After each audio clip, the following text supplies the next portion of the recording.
नमस्कार, आकाशवाणी चंडीगढ़ से प्रादेशिक समाचारों के साथ मैं पंकज धीमान। पंजाब एवं हरियाणा उच्च न्यायालय ने हरियाणा में हाल ही में नौकरी के लिए चुने गए युवाओं की नियुक्ति को चुनौती देने वाली याचिका को पहली ही सुनवाई में खारिज कर दिया।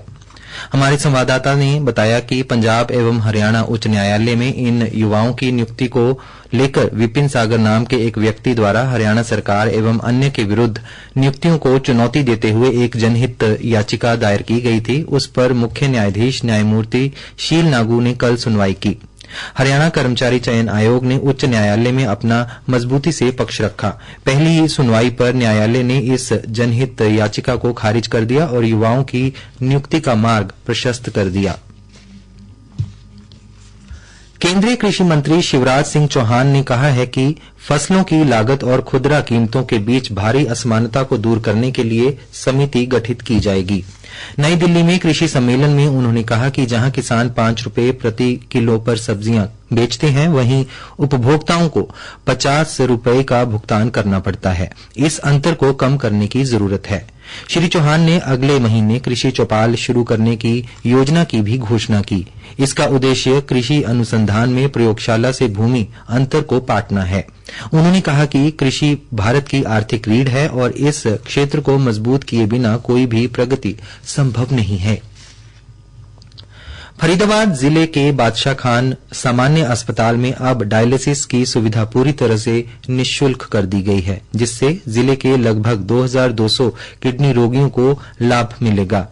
हरियाणा के मुख्यमंत्री नायब सिंह सैनी द्वारा कार्यभार संभालते ही प्रदेश के सभी सरकारी अस्पतालों में निःशुल्क डायलिसिस की घोषणा के बाद यह फैसला लिया गया है।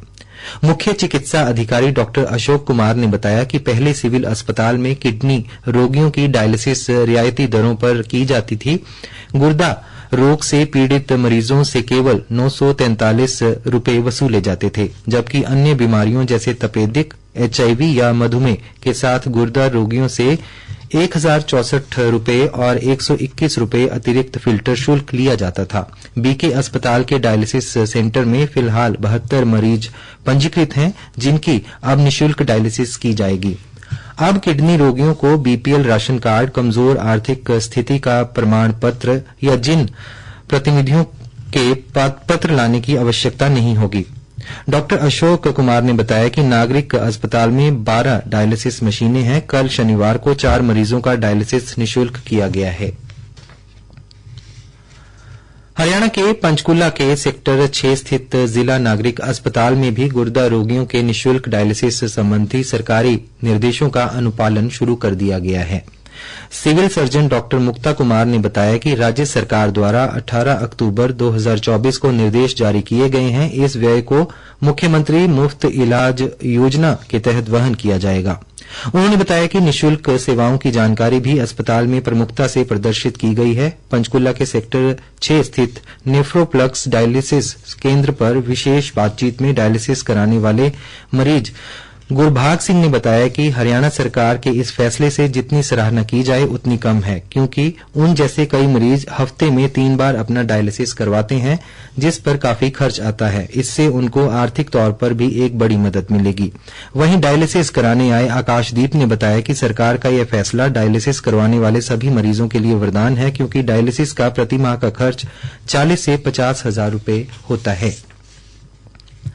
भिवानी के उपायुक्त महावीर कौशिक ने कहा कि किसान तिलहन फसलों की बेहतर पैदावार के लिए DAP की बजाय SSP यानी सिंगल सुपर फॉस्फेट अथवा NPK खाद का प्रयोग करें।